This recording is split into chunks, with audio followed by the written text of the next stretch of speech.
Hi, എല്ലാവരും വരുവിൻ. നമുക്ക് നല്ലൊരു സ്നാക്ക് ഉണ്ടാക്കിയാലോ. അതും വളരെ എളുപ്പത്തിൽ ഉണ്ടാക്കാൻ പറ്റുന്ന നല്ലൊരു സ്നാക്കിൻ്റെ റെസിപ്പി ആയിട്ടാണ് വന്നിട്ടുള്ളത്. അപ്പോൾ അതെങ്ങനെ ഉണ്ടാക്കുന്നതെന്ന് നോക്കാം. അതിന് വേണ്ടി ഞാനിവിടെ 1 കപ്പ് മൈദ എടുത്തിട്ടുണ്ട്. അതിലേക്ക് നമ്മൾ ഒരു 1/4 ടീസ്പൂൺ ഉപ്പിട്ട് കൊടുക്കുന്നുണ്ട്. അതിൻ്റെ കൂടെ ആ ഉപ്പും കൂടി ഇട്ടിട്ട് നന്നായിട്ടൊന്ന് മിക്സാക്കി കൊടുക്കാം. നന്നായിട്ടൊന്ന് മിക്സാക്കി എടുത്തിട്ടുണ്ട്. അതിലേക്ക് നമ്മൾ 2 ടേബിൾ സ്പൂൺ ഓയിലാണ് ചേർത്ത് കൊടുക്കുന്നത്.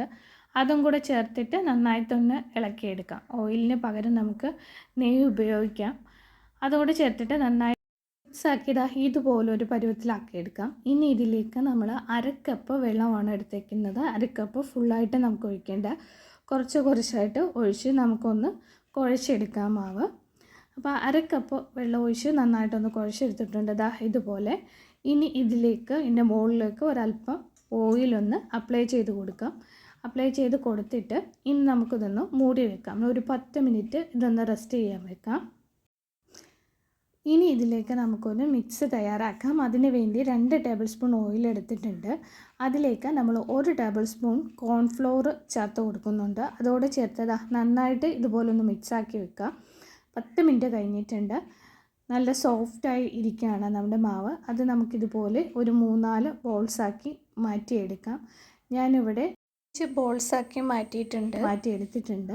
ഇനി നമുക്കിതൊന്ന് പരത്തിയെടുക്കാം. നമ്മൾ ചപ്പാത്തിക്കൊക്കെ പരത്തും പോലെ ഒന്ന് പരത്തിയെടുക്കാം.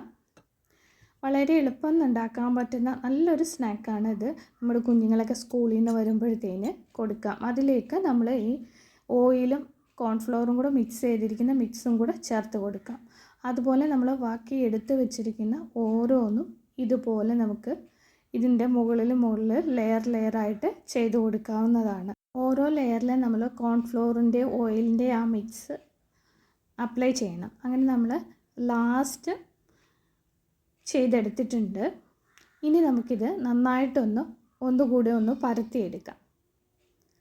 എല്ലാം കൂടെ ഒരുമിച്ച് വെച്ചിട്ട് നന്നായിട്ടൊന്ന് പരത്തിയെടുക്കാം. ഒത്തിരി തിന്നായും പോകണ്ട, എന്നാൽ ഒത്തിരി കട്ടിയായും പോകണ്ട. ആ രീതിയിൽ നമുക്കിതൊന്ന് നല്ല നീളത്തിലൊന്ന് പരത്തിയെടുക്കാം. എന്നിട്ട് ഇതുപോലെ ചെറിയ പീസുകളായിട്ട് നമുക്കൊന്ന് കട്ട് ചെയ്തെടുക്കാം.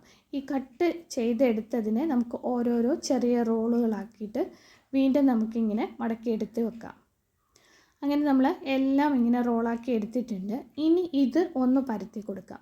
നമ്മൾ ഈ പൊറോട്ടയ്ക്കൊക്കെ പരത്തും പോലെ ചെറുതായിട്ട്, ഒത്തിരി തിന്നായി പോകണ്ട. അങ്ങനെ നമ്മളെല്ലാം പരത്തി എടുത്തു കഴിഞ്ഞിരിക്കണം. ഇനി നമുക്കിതൊന്ന് ഫ്രൈ ചെയ്തെടുക്കാൻ വേണ്ടിയിട്ട് ഞാനിവിടെ ഒരു പാത്രത്തിൽ ഓയിലൊന്ന് ചൂടാക്കാൻ വെച്ചിട്ടുണ്ട്. ഓയിൽ നന്നായിട്ടൊന്ന് ചൂടായി കഴിയുമ്പം മീഡിയം ഫ്ലെയിമിലിട്ടാൽ മതി. എന്നിട്ട് നമുക്കൊന്ന് ഫ്രൈ ആക്കി എടുക്കാം. ഇത് ലോ ഫ്ലെയിമിലിട്ടിട്ട് തിരിച്ചും മറിച്ചും ഇട്ട് നമുക്കൊന്ന് ഫ്രൈ ആക്കി എടുക്കാം. നല്ലൊരു ഗോൾഡൻ ബ്രൗൺ കളർ ആവുന്നത് വരെ നമുക്ക് തിരിച്ചും മറിച്ചും ഒക്കെ ഇട്ട് കൊടുത്തിട്ട് നന്നായിട്ടൊന്ന് ഫ്രൈ ചെയ്തെടുക്കാം. വളരെ സിമ്പിളാണ്. ഒത്തിരി ഇൻഗ്രീഡിയൻസ് ഒന്നുമില്ല. വളരെ എളുപ്പത്തിൽ വളരെ നല്ല ടേസ്റ്റായിട്ട് നമുക്ക് വളരെ പെട്ടെന്ന് ഉണ്ടാക്കാൻ പറ്റുന്ന ഒരു സ്നാക്സാണ്. അപ്പോൾ ഈ ഒരു ഗോൾഡൻ ബ്രൗൺ ആയിക്കിട്ടുണ്ട്. ഇനി നമുക്കെല്ലാം കോരി മാറ്റാം. എല്ലാം നമ്മൾ കോരി മാറ്റിയിട്ടുണ്ട്. അതുപോലെ ബാക്കിയുള്ളതും നമുക്ക് ഇതുപോലെ ഫ്രൈ ആക്കി എടുക്കാം. അങ്ങനെ നമ്മളെല്ലാം ഫ്രൈ ആക്കി എടുത്തിട്ടുണ്ട്. ഇനി ഒരു പാത്രത്തിലേക്ക് 1/2 കപ്പ് പഞ്ചസാര ഇട്ട് കൊടുത്തിട്ടുണ്ട്. അതിൻ്റെ കൂടെ ഒരു 1/2 കപ്പ് വെള്ളവും കൂടെ ചേർത്ത് കൊടുത്തിട്ടുണ്ട്. ഇത് നന്നായിട്ടൊന്ന് മെൽറ്റാക്കി എടുക്കാം. നന്നായിട്ടൊന്ന് തിളച്ച് വന്നാൽ നൂൽപ്പരുവോ ഒന്നും ആണ്ട. നന്നായിട്ടൊന്ന് തിളച്ച് കഴിഞ്ഞിട്ട് അത് നമുക്ക് ഓഫ് ചെയ്ത് കൊടുക്കാം. ഈ ഓഫ് ചെയ്തതിന് ശേഷമാണ് നമ്മൾ പഞ്ചസാര സിറപ്പിലേക്ക് നമ്മൾ ഫ്രൈ ചെയ്ത് വെച്ചിരിക്കുന്ന നമ്മുടെ സ്നാക്സ് ഇട്ട് കൊടുക്കാം. അതൊന്ന് അതിൽ തിരിച്ചും മറിച്ചും ഇട്ട് ഒന്ന് ഡിപ്പ് ചെയ്തെടുത്താൽ മതി. ഒന്ന് തിരിച്ചും മറിച്ചും ഇട്ട് കൊടുത്തതിന് ശേഷം നമുക്കത് പഞ്ചസാര ലായനിയിൽ നിന്ന് നമുക്ക് കോരി മാറ്റാവുന്നതാണ്. അതുപോലെ നമുക്ക് എല്ലാം ഒന്ന് തിരിച്ചും മറിച്ചും ഇട്ട് കൊടുത്ത് ഷുഗർ സിറപ്പിൽ നമുക്ക് ഡിപ്പ് ചെയ്തെടുക്കാം. അപ്പോൾ വളരെ പെട്ടെന്നും നല്ല ടേസ്റ്റുമാണ് ഇത് കഴിക്കാനായിട്ട്. അപ്പോൾ വളരെ പെട്ടെന്നും ടേസ്റ്റായിട്ട് ഉണ്ടാക്കാൻ പറ്റുന്ന ഈ പലഹാരം നിങ്ങളെല്ലാവരും ഉണ്ടാക്കി നോക്കണം. ഇഷ്ടപ്പെടുവാണെങ്കിൽ ലൈക്ക് ചെയ്യാനും ഷെയർ ചെയ്യാനും സബ്സ്ക്രൈബ് ചെയ്യാനും മറക്കല്ലേ.